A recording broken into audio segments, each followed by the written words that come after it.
unique New York. Unique New York. Do the chickens have large talons? Oh, hello. I didn't see you there.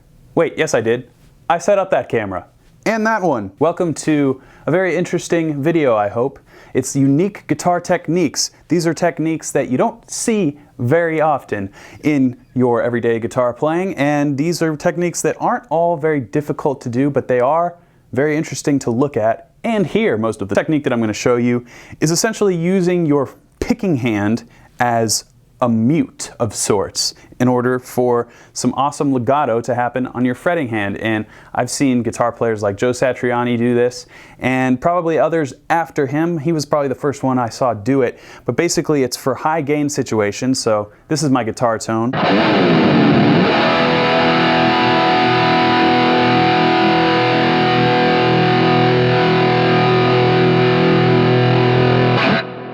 Saucy. So with that much gain, you kind of have a little bit of string noise, especially when you're trying to play fast passages. It can sort of get a little muddy if you're not very careful with your technique. So one way to clean up some of that mud is to use your hand as a sort of towel or sock or some sort of compress that goes over the frets behind the notes that you are fretting. So for example, this would be without that happening. Lots of mud right there, but as you can hear, much cleaner, and that is just a kind of basic example. Here's what it would sound like in more of a quick passage.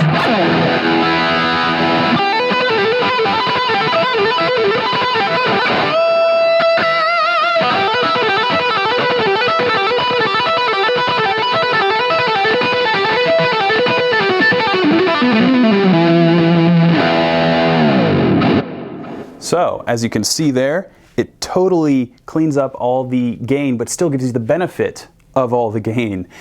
So it's a really useful technique, not just a flashy technique, but an actual, technique that makes sense to do in certain guitar tone scenarios you may find yourself in. If you're looking at the guitar strings like this, you're basically just muting those strings, not pressing down, but simply laying your fingers across the strings. Moving on.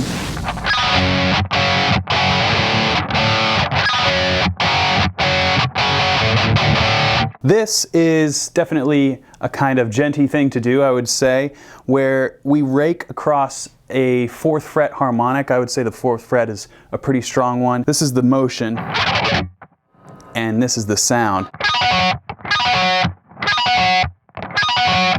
So we can build that into any riff you want. I was just kind of making up stuff, honestly, and it sounded kind of cool. But basically, the rhythmic point in which you place this technique is dependent on what kind of riff you're playing. So I was playing just something like...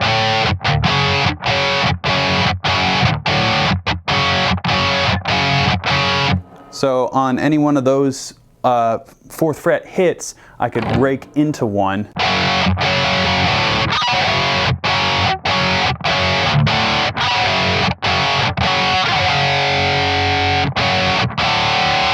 Or you could use that as its own note in a progression, like...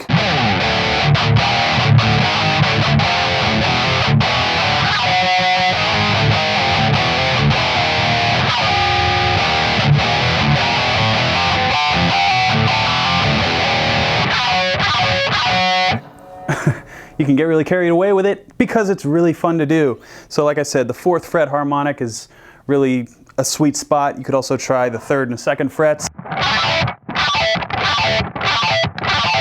3rd one's pretty sweet too.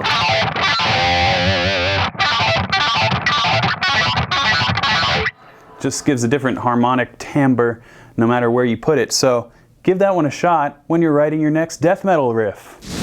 Moving on to the next guitar technique, as you can see here, I have a whammy bar. And no, I'm not going to show you one of these squeals, because I don't consider that a very unique technique. A lot of guitar players use that sort of thing.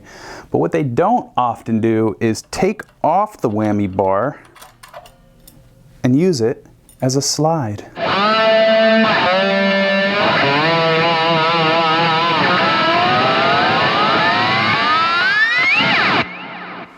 Pretty nifty, right? Obviously you can get all of these sounds with a regular slide, but there's just something about the showmanship of taking off a little piece of your guitar and using it to create a very interesting sound. I would say that's an interesting sound. So basically, the way I keep everything kind of tidy is whatever string I am plucking, I have my fingers holding the strings adjacent. So if I were to play notes on the D string, I have my thumb and middle finger resting on the A and G strings respectively, so that way they don't interfere or ring out or accidentally get touched and make noise, and that way the D is the only string that we are hearing. So as you can see here, we don't get any notes from that, but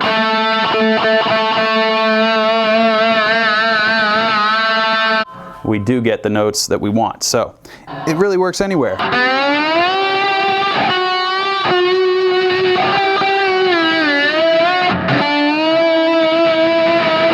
And I just find the showmanship is multiplied when you go over the top of the guitar neck as opposed to traditional style. Give it a try, see what you come up with. And one more guitar technique while our whammy bar is removed. This one may be a little pointless, but worth noting. Pun intended.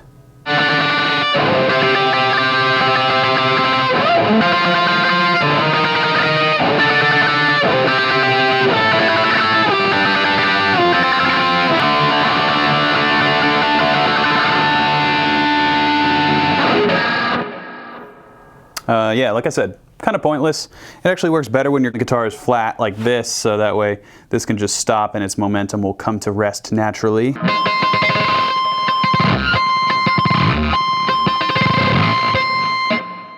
Anyways, didn't say all of these would be very useful, did I? I don't think I did. Moving on.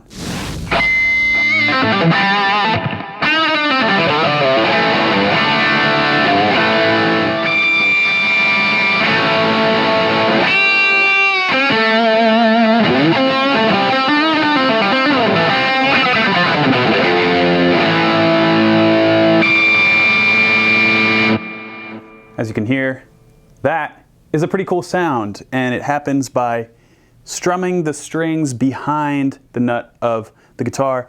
And normally it helps to have an S-type guitar or a T-type guitar that has a generally straight path from the nut to the tuning peg. So for example, a guitar like this, the strings kind of go off to the sides because the tuning pegs have 3 on each side. Might not be as ideal, so that's why I have this guitar, this beautiful little pink 10S guitar. You just want a bunch of gain. I actually have a noise gate. It's a little harder to get this to come out.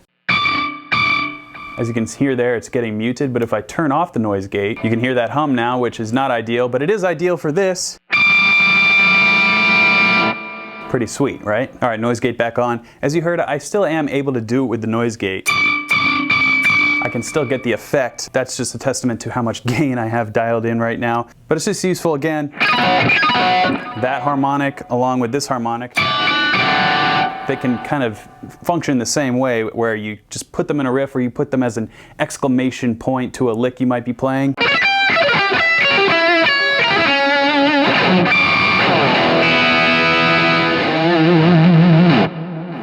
Very nice. And metal, wouldn't you say? So, I hope you enjoyed this lesson on essential, unique metal guitar tips and techniques that you should know. That's not the title, is it? Oh well, it's close enough. Anyways, thanks for watching, and until next time, keep shredding.